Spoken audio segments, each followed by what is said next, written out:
And now we'll go to this question, second question. Identify any specific changes that you would like to see made to increase Riverside County's accountability with the voting public.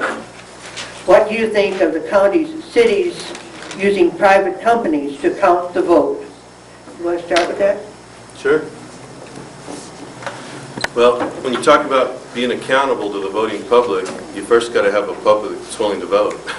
Because right now they're looking at, in this particular election, for example, maybe a 30% turnout.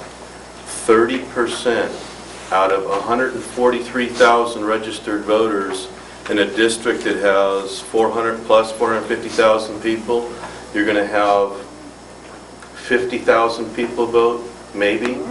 Out of the 50,000 people that vote, you'll have, if it's a close race, you end up with 20,000 people, perhaps 25,000 people deciding the future and who's going to be accountable out of nearly 500,000 people.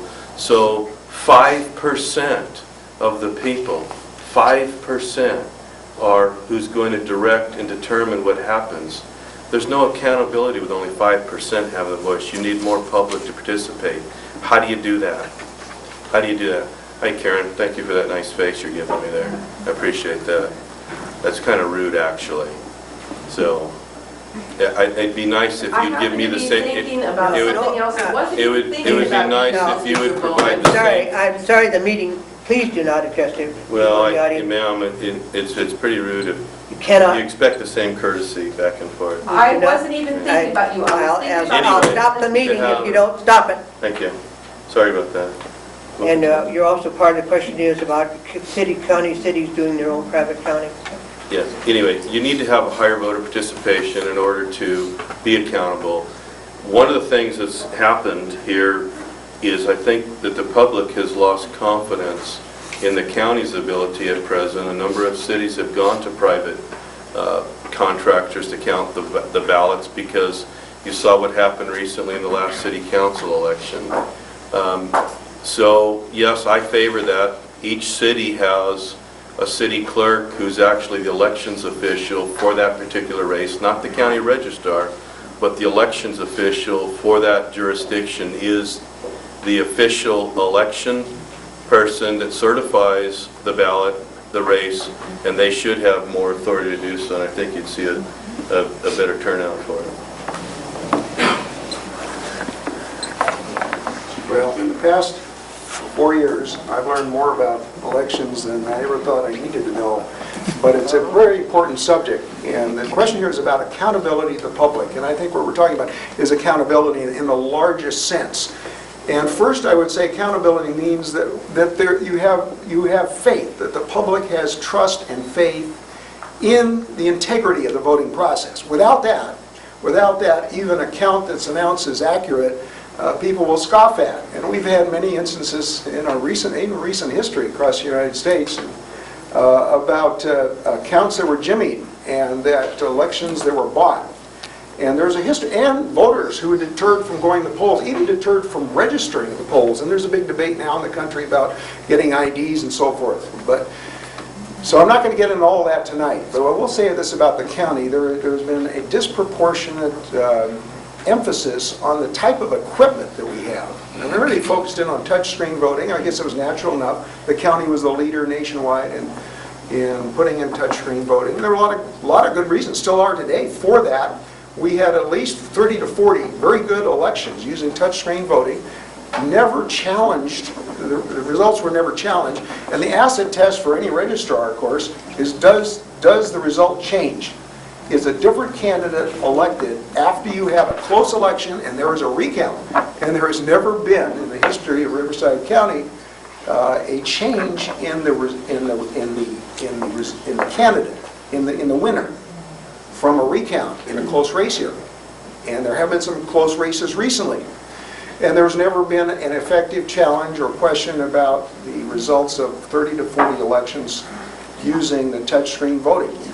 Nevertheless, today, I would say the main way that we could have more accountability to the public is having stability with this system.